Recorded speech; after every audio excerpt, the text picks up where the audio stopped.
I have always, just always been, I always love to be funny and crack jokes and things like that. And I don't think I should have to change that, because that's something that God has, and every single one of you has something that has been instilled in you that, that nobody else has, whether it be your gifting or the fact that you're even a smile. If your smile is like, just you smiling makes people feel good about you, you shouldn't have to change these things about yourself.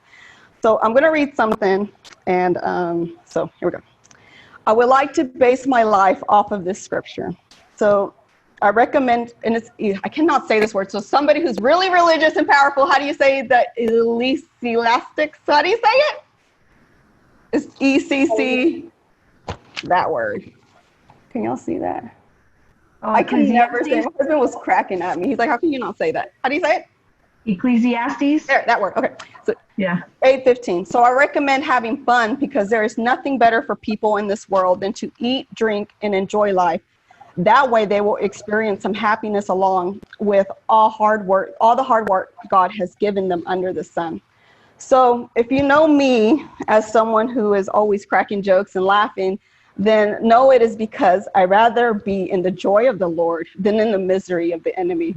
If I smile during the slow worship songs, know that I smile because the songs I used to sing were filthy and now they are clean. If I tell a joke now, it is only because the things that I would tell before were only things that caused pain.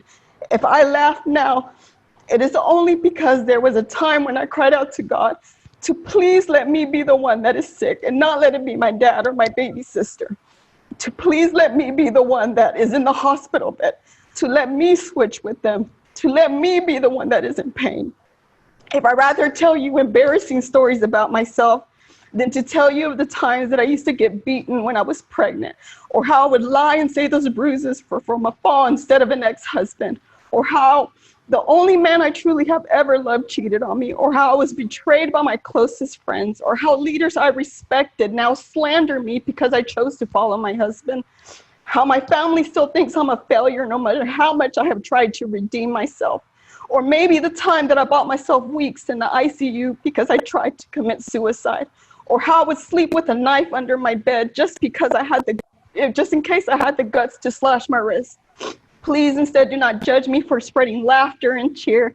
Know that that is only because of God that I find joy in things that were normally would cause pain, that I now can make a joke out of any situation, that gays and straights and whites and blacks, young and old, will feel at ease with me because I know how to make people feel good about themselves, that I can get you out of your bad mood faster than I can eat a pupusa.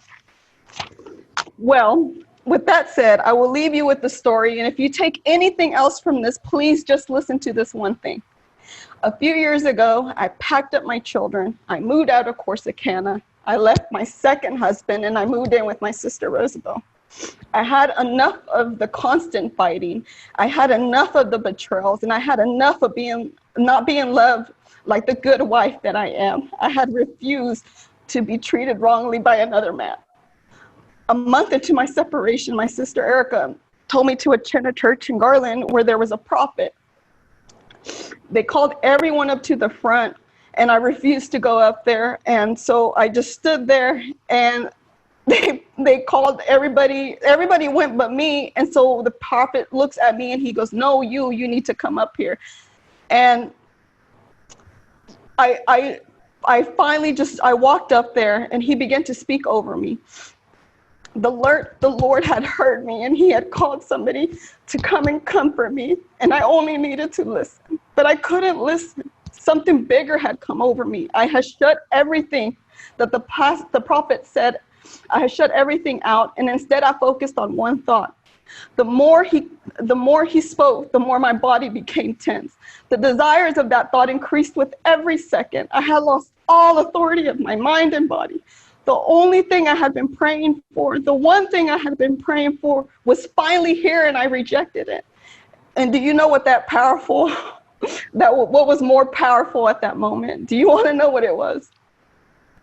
I had remembered that down the street from this church, just down the street from this place of healing, just down the street from my breakthrough, was the best 24-hour taqueria I had ever been to, and hands down the best tacos. And I tell you this to say, don't let worldly hunger take authority over you when the Lord our God has given us the bread of life and everlasting water. Amen. Christy out. Girl. Oh, man. That is a true story. That is a true story. Does anybody have anything to share? Wait a minute. So you're telling me that a prophet was speaking to you and you thought about taqueria? It's Athena and it's in Garland. And all I could think about was, oh my gosh, they're open 24 hours a day and I get to go and eat after this. And luckily, because God is like, oh my God, Christy. Oh my God. Luckily, somebody recorded it and they sent it to me. I didn't know what he said, and I still have it on my phone. And like when he called me, I will send, if y'all want to see it, I can send it to you. I'll try to find it. It's in my phone somewhere. But like when he called me, I was the only one that was left out there, and he goes, "No, you," and I was like, he goes, "No, you." And so like he kept calling and calling, and I finally just went up there. But like it was just crazy because God's like, seriously. All I could think about was, man, no, my stomach's getting, hurry up, Pastor. I got to go and talk. It was open 24 hours. Like, I could have totally just gone, but while walking up there, I'm like, the enemy's like, hey, girl, remember, they got them tacos. But luckily, because God has always had favor over me, was able to do that. And I joke around a lot, and I like that about myself. So I'm sorry. This was a true story. This actually happened, and I just wanted to leave you girls with a smile and just a little nitpick of me. I hope that made you laugh and cry. Oh, yeah. Yep. That was good. That was good, Christy. This was true stuff. So, okay. Maria, do you want to start with the giveaway?